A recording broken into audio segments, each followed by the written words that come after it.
Blessed are the pure in heart, for they shall see God.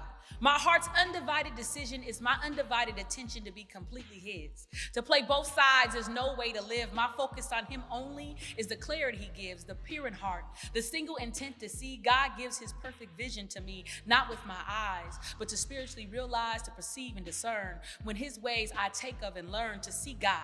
A spirit detox creates a clarity, a thought, a knowing, because I am now in tune. Gives the Holy Spirit room to guide. Raise your frequency. Purity is the vibe. Remove the chaos so your eyes can readjust. Clear the chaos, the negativity, the lust, because a clean heart, a right spirit, a saved soul, to see God is the real relationship goals.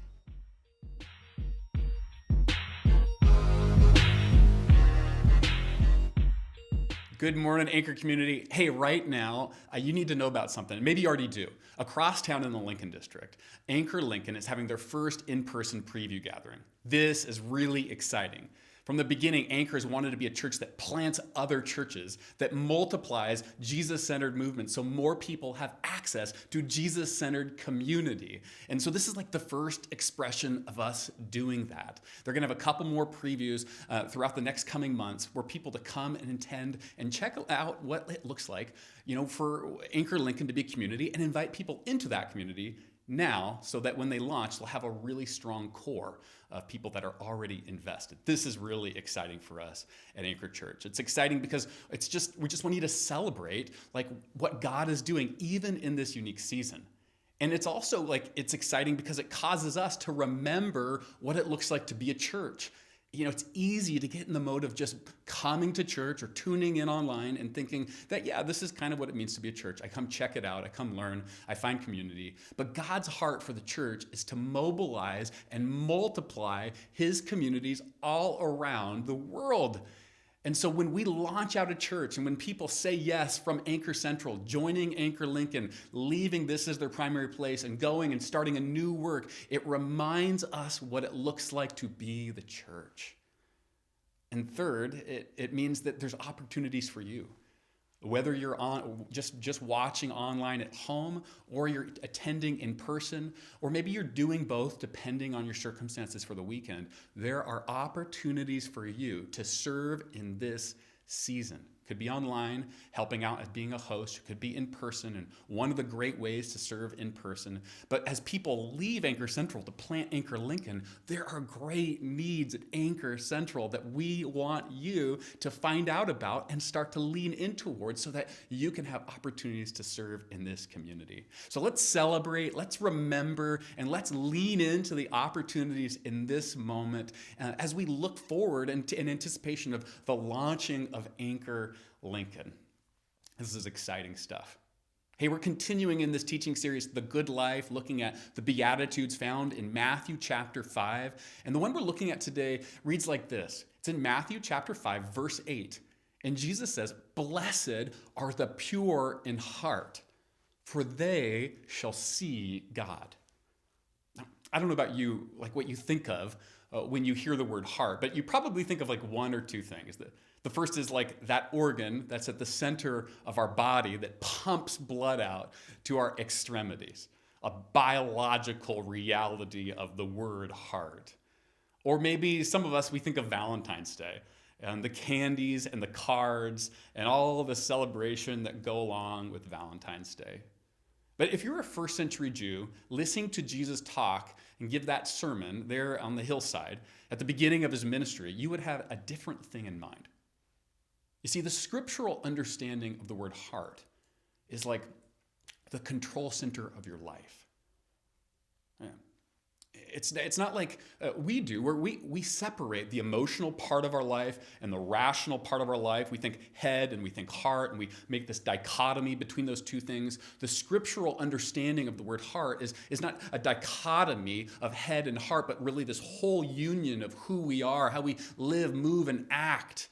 So like the last time you laughed out loud, or the last time you wept, or you felt this fluttering feeling in your heart as you held the hand of someone you love, or you prayed for a child or a parent or a grandparent and you sensed God in that moment. You made a decision based on a conviction. All of that from the scriptural understanding comes from our heart. So when Jesus is saying, like, blessed are the pure in heart, he's essentially saying, blessed are the ones who are pure at the core of who they are, at the center of their being, at the essence, at the center, at the core. The word pure requires maybe a little bit of definition too, because for years, and really for centuries, within Christianity, the idea of pure has been connected to certain actions, oftentimes related to romance or intimacy. But that isn't necessarily what Jesus has in mind here. For pure, essentially he means, like being undivided. Think about like pure gold. Like 24 karat gold is pure gold. It means like every part of the gold is not diluted with copper or nickel or some type of other metal or whatever that would kind of dilute the gold. It's pure gold. Or you could think of pure chocolate, right? Sometimes chocolate, the cheap chocolate, they put paraffin wax in there. Can you believe that? They put actual wax in the chocolate to dilute the chocolate, but pure chocolate doesn't have any additives. It's not diluted or watered down. It's pure chocolate. This is something close to what Jesus has in mind when he says, blessed are the pure in heart. He's saying, blessed are those who live from a place of undividedness at the core of who they are. Blessed are those who at the center of their being just like aren't like tugged one way or the other way, but have a focus and a direction. They know what their heart yearns for. They're going for that. This is something, I guess I can't speak for you, but I feel the tug of war sometimes within me. Recently I had something happen that helped me articulate it for myself.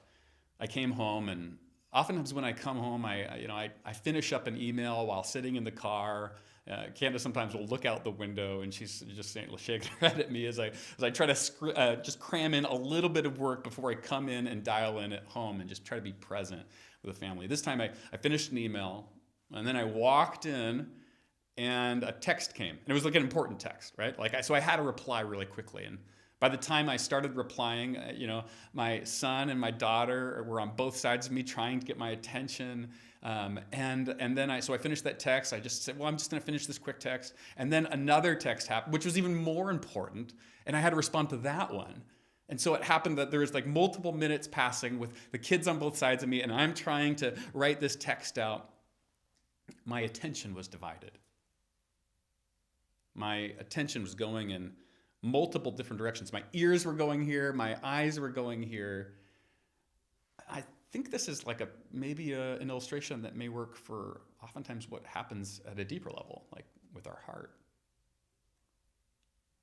That we find ourselves like wanting to go one direction, but drifting towards another direction. We find ourselves, really just like if the core of who we are, we're stretching and reaching for this, but we're also have a hand on this, and like this is kind of the problem of what Jesus is addressing. He says, "Blessed are those who, at the center of who they are, they live from a place of undividedness." Blessed are those who are unified in their yearnings and their desire and their thoughts. Blessed are those who don't have the divided heart.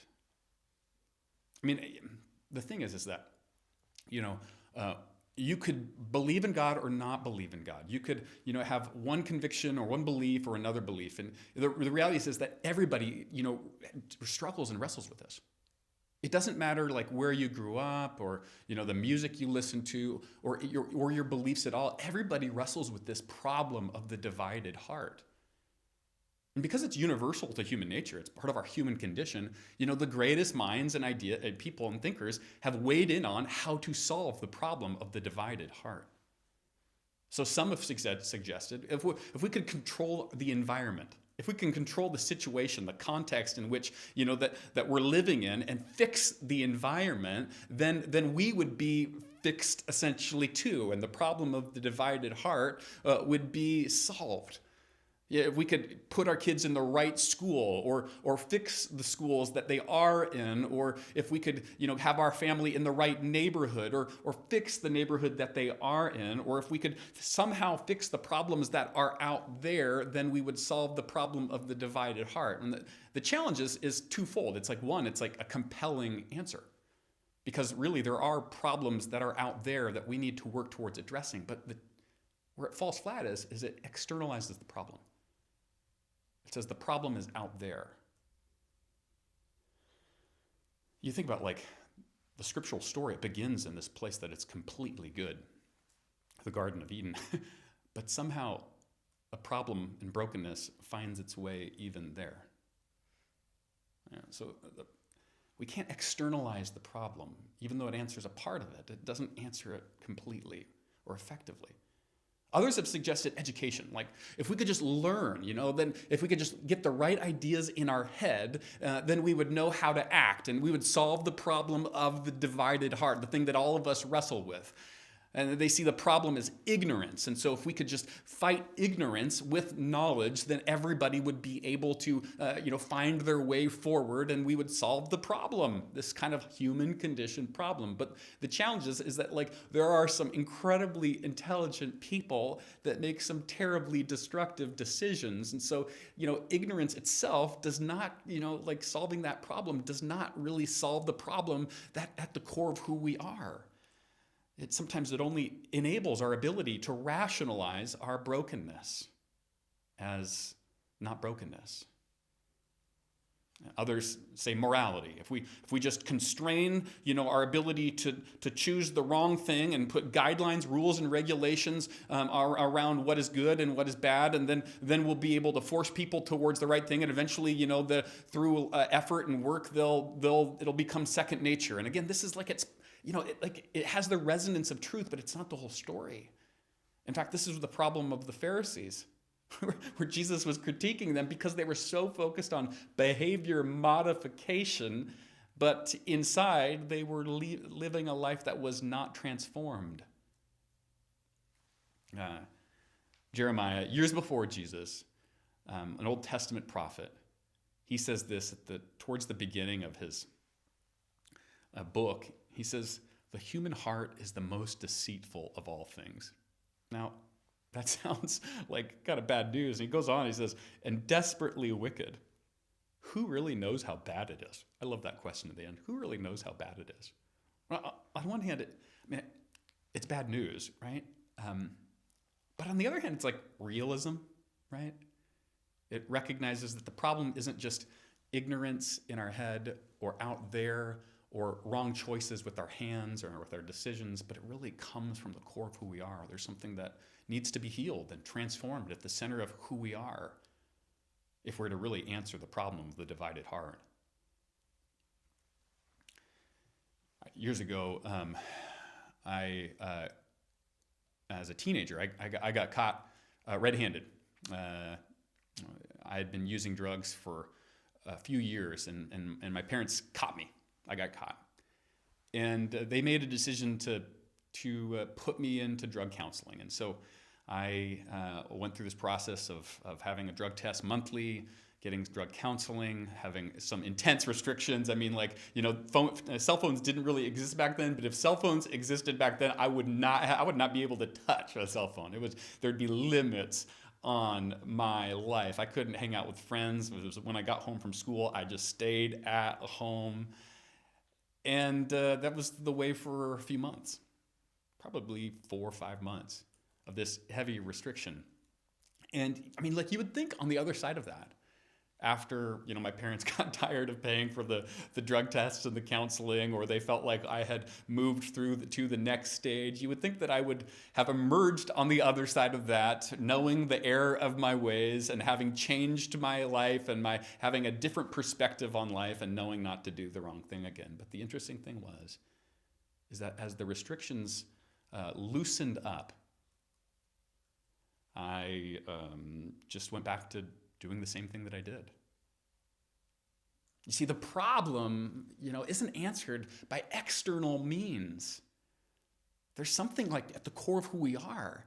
that needs to be transformed. The divided heart is the problem. So it can't be solved. Even as important as some of those decisions are as a parent, of course, you want to, put restrictions and think about the environment that your children are in. You want to make sure that you're informing and growing, and the education and the answers that are put forth through the history of the world are compelling because they're part of the problem, but they're not the whole problem. And so Jesus steps onto the scene, in the middle of this story, scriptural story, knowing the problem that Jeremiah articulates, but offering the promise. And Jeremiah goes on, Jeremiah 24, verse 7, he says, I will give them a heart to know me. This is God speaking. I will give them a heart to know me, for I'm the Lord, and they will be my people, and I will be their God.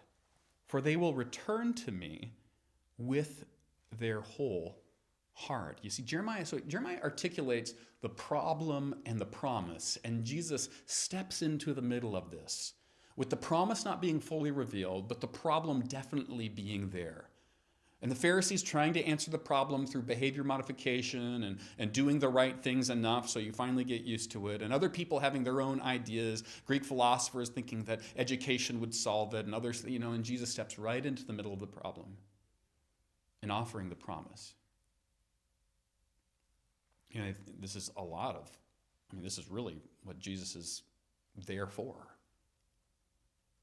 Offering another way to solve the problem of the divided heart. And this is like what happens on the cross when he offers himself up and gives us his righteousness. And it's not based upon works that we do to get to the point where we can finally climb the ladder to reach him, but rather he climbs down and offers himself to us. And as we begin to understand that, receive that, know our need for that, then there's this new creation work that begins to happen. And this is finally the way that the divided heart is solved, by the graciousness of God and sacrifice for us, which, when received, transforms us from the inside out. It doesn't go external, but it comes internal. Which, I remember when I first started to get that, there's people in my life that were followers of Jesus, and they kept inviting me to places where Jesus was talked about. They didn't do it in a manipulative way. They didn't do it in a way that was pushy. They weren't salesmen for Jesus. They were people that loved me and invited me into relationship. And the relationship, as we hung out as friends, Jesus was connected in that. And I started to hear this message that I was loved. And here's the thing, is that if you would ask me at that point, and I was to give you an honest answer, did I have some problem at the core of who I was? I would say, yeah. I just had to look through my own history. So I was very aware of that. It wasn't like somebody had to convince me really of that. If I was to give an honest answer, I would tell you that I had some struggles.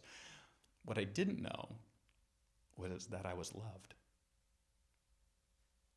And as I started to understand that even though I had this problem of the divided heart, like all of us do, even in the middle of that, I was loved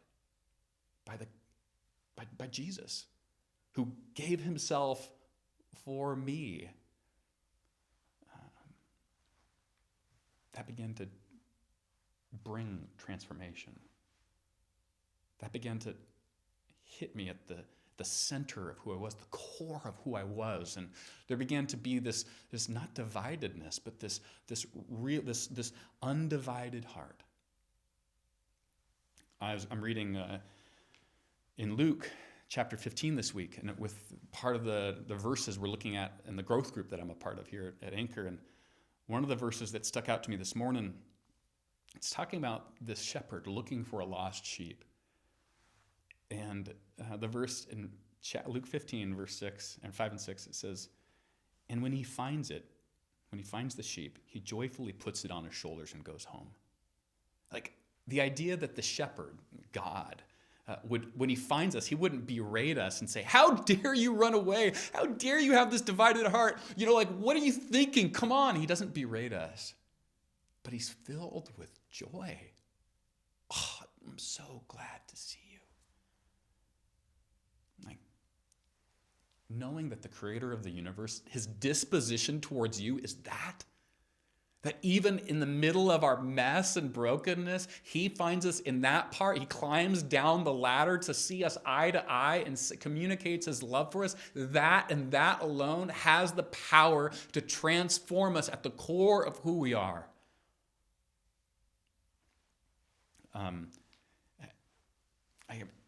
Maybe you're not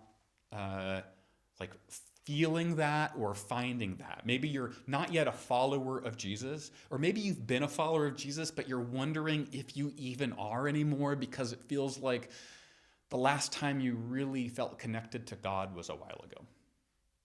I want to suggest to you one way to move back into finding what it looks like to experience, know, and live out the undivided heart.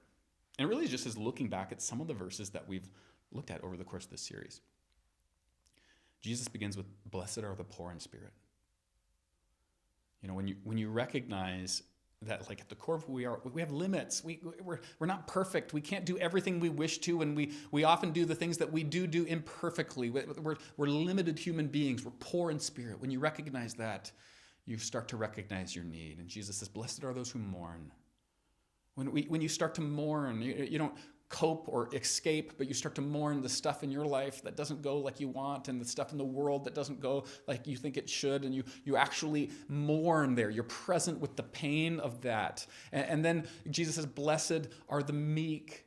When you're realizing that, you have every reason for confidence because of God's love in you, but you also have every reason for humility because of the cost of his love.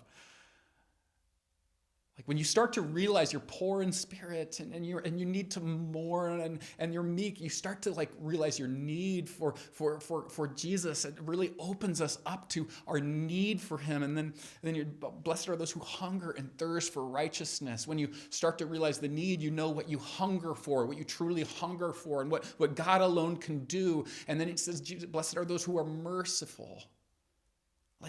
The resources to awaken our need and cause us to reach out for Jesus and his work to make an undivided heart and in us, they're just really actually there in the Beatitudes.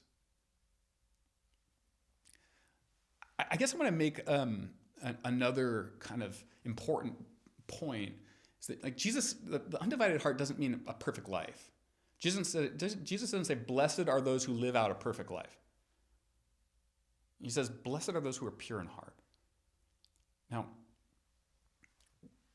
since the heart, the control center of our life, sometimes it takes a while for the things to move from the control center to the thought pattern or the way of the action.